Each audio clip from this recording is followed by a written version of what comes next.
Coucou à tous, on se retrouve pour une vidéo avec la box qui scrap de novembre et le papier m'a beaucoup inspiré pour faire cette petite boîte dans laquelle je vais glisser, vous verrez en fin de vidéo, je vous montrerai en fin de vidéo.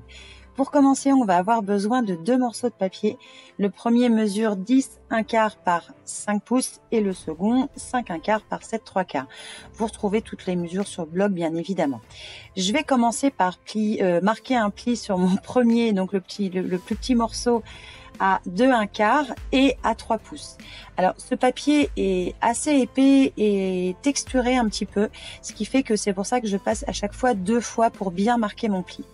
Sur le plus grand papier, donc je vais le prendre dans le sens de la longueur, je vais marquer un pli à 3/4, à 1,5, à 8 3/4 et à 9,5. Donc j'insiste vraiment sur le fait que ce papier se plie très bien, mais il faut bien marquer les plis.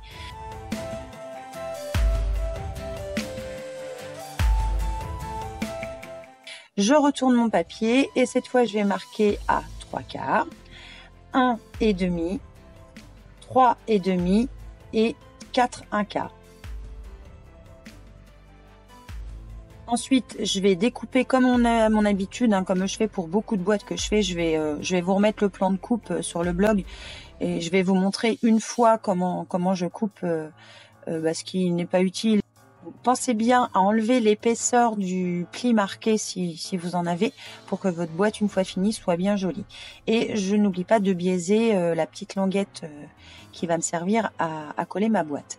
Donc je fais ça évidemment sur les 4 angles de mon papier qui va devenir ensuite une boîte.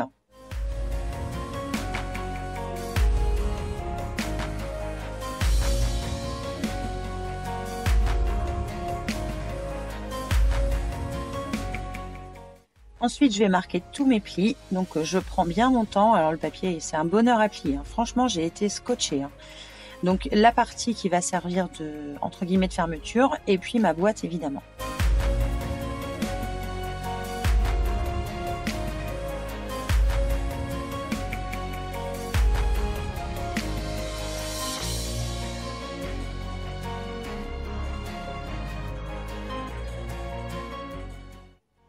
Je vais ensuite donc coller mes petites pattes d'assemblage. Donc ça c'est pareil, c'est comme d'habitude, il n'y a pas de changement.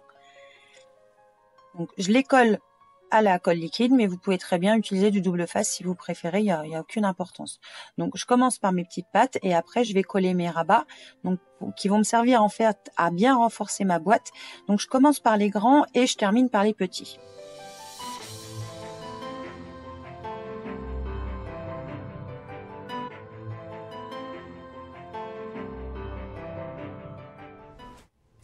Une fois que mon fond de boîte, entre guillemets, est prêt, je vais procéder donc au couvercle. Pour le couvercle, je vais utiliser un papier doré, pardon. Alors, je vais le découper avec mes matrices de découpe. Vous pouvez très bien ne pas le faire. C'est que moi, j'aimais bien l'effet piqûre. Je vais préparer aussi le papier qui va venir par-dessus.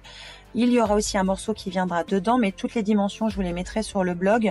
Si mes souvenirs sont bons, le papier de matage du papier doré fait 1/58 par 7 pouces, toujours en pouces. Et je vais en même temps récupérer quelques petites étiquettes par-ci par-là que je vais mater ensuite sur une chute de mon papier bleu que j'ai utilisé au départ. Une fois que tout ça est prêt, je n'oublie pas, parce que moi je préfère d'ancrer les bords de mes papiers à motif. Je trouve que c'est plus joli. Donc je le fais aussi bien pour le papier qui va venir sur le papier doré que sur le papier qui va venir à l'intérieur. Et je le fais aussi en même temps sur la découpe que j'ai réalisée. Donc parce que les bords sont blancs, donc c'est un petit peu moins joli. Donc voilà, je l'ai ancré aussi. Ensuite, je vais venir marquer la moitié de ce qui va me servir de couvercle. Donc je fais un petit repère au crayon et je vais ensuite pouvoir coller du double face, alors assez loin du bord quand même, parce que j'ai ma boîte qui va être là, donc je le mets assez loin du bord. Et je vais pouvoir coller ensuite la ficelle qui a été fournie dans la box. Pour la ficelle, vous voyez à l'écran, je viens l'effilocher sur le bout pour qu'elle soit moins épaisse, pour qu'il y ait moins de relief.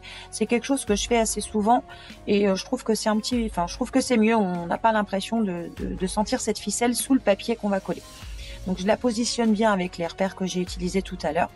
Et ensuite je vais venir pouvoir coller donc mon papier qui va être à l'intérieur. Donc le colle à la colle. Comme d'habitude, vous pouvez utiliser du double face, mais je trouve que la colle se prête mieux vu qu'on a la ficelle. Et au moins je suis sûre que ça bougera pas. Et j'insiste bien avec mon plioir au niveau de la ficelle pour que ce soit bien encollé et que ça ne bouge plus. Je vais mettre du double face sur le papier qui va venir lui mater donc ma découpe que j'ai fait dans le papier doré. Et j'utilise le double face parce que je voulais un peu de relief. Sinon, ça aurait fait un peu trop plat et un peu trop plat. Voilà. Donc, je le colle tout de suite dessus. Je viens disposer une des fleurs qui était aussi dans la box avec une attache parisienne pour apporter un petit peu de couleur à cette fleur. Je viens travailler un petit peu les pétales à la main et je la colle au double face. Et cette fois, je mets 2 épaisseurs de double face pour avoir mon côté relief de la fleur. Sinon, elle va être toute plate et j'ai pas envie qu'elle soit plate, j'ai envie qu'elle ait du relief. Je rajoute la petite étiquette que j'ai faite tout à l'heure, toujours avec cette fois un morceau de double face et je la laisse dépasser un petit peu du bord et je viens coller le tout donc sur la partie couverture de ma future boîte. Je viens mettre une étiquette sur la tranche pour apporter un petit peu de gaieté à cette tranche. Et puis, on a presque fini.